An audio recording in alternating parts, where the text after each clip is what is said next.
మరో పర్యటన ఉండబోతాదేమో ఖచ్చితంగా జగన్ గారిది. ఇంకో పర్యటన అయితే కనుక ఖరారు కాబోతాదేమో. ఎందుకు చెప్తున్నానంటే కనుక తమ పార్టీకి సంబంధించినటువంటి హిందూపురం కార్యాలయం పైన, వైఎస్ఆర్సీపీ రాష్ట్ర కార్యాలయం పైన దాడి జరిగిన తీరు తెన్నులు చూస్తే కనుక చాలా మటుకి రాష్ట్రంలో చాలామంది అయ్యి బాబు ఎంట్రీ ఘోరం అన్నట్టుగా అయితే ఉంది. అవునా కాదా? కాబట్టి దాన్ని ఉద్దేశించి జగన్ గారు ఒక పర్యటన అయితే చేస్తారేమో ఆ రాష్ట్ర కార్యాలయానికి చూడడానికి. 1-2 రోజుల్లో ఖచ్చితంగా అయితే వెళ్తారేమో అని అయితే చాలామంది మాట్లాడుకున్నారు. ఒకవేళ ఇప్పుడు వరకు వెళ్ళిన పర్యటనలు ఒక ఎత్తు, జగన్ గారు ఇప్పుడు దాకా చేసే పర్యటనలన్నీ ఒక ఎత్తు. ఎందుకంటే మెడికల్ కాలేజీల గురించి, లేకపోతే రైతుల గురించి, వాళ్ళ గురించి వీళ్ళ గురించి చేశారు.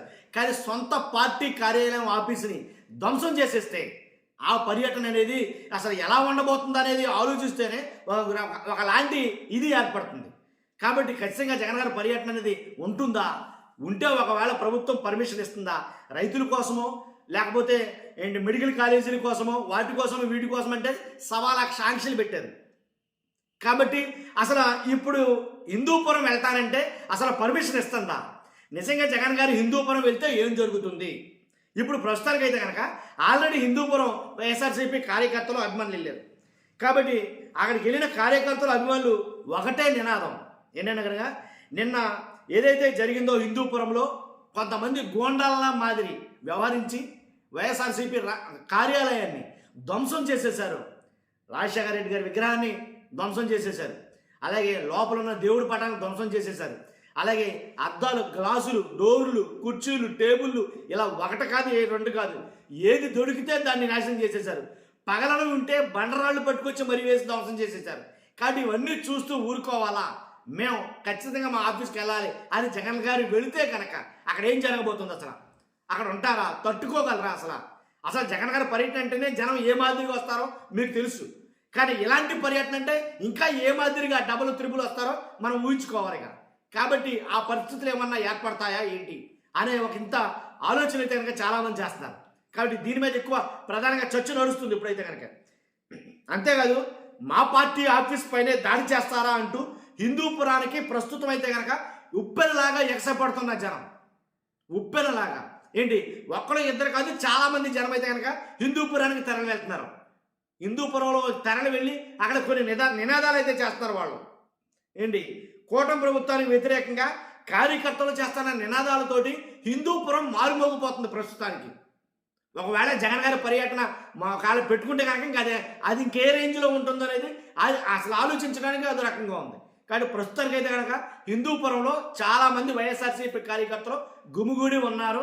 వాళ్ళందరూ కూడా నినాదాలు చేస్తారు ఎందుకని ఇలా జరిగిందని చెప్పేసి. అంతేకాదు వెళ్లకుండా చాలామందిని పోలీసులు అడ్డుకుంటున్నారు. అయినా సరే చాలామంది వెళ్ళారు. వాళ్ళు అడ్డుకుంటున్న వాళ్ళని అడుగుతున్నారు, మా పార్టీ ఆఫీస్ పైన దాడి చేస్తే మమ్మల్ని వెళ్ళొద్దంటారా మా పార్టీ ఆఫీస్ కాడికి అని వాళ్ళు అడుగుతున్నారు. కాబట్టి అందుగురించే దాడి నేపథ్యంలో పార్టీ కార్యాలయం పరిశీలనకు వెళ్తున్న మాజీ ఎమ్మెల్యే కేతిరెడ్డి పెద్దారెడ్డిని అడ్డుకున్నారు.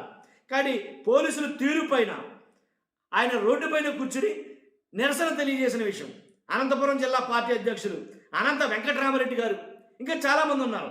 మా పార్టీ కార్యాలయానికి మా నేతలు వెళ్తుంటే మీకు వచ్చే నెప్పండి చంద్రబాబు నాయుడు గారు అని చంద్రబాబు నాయుడు గారిని ప్రశ్నిస్తున్నారు.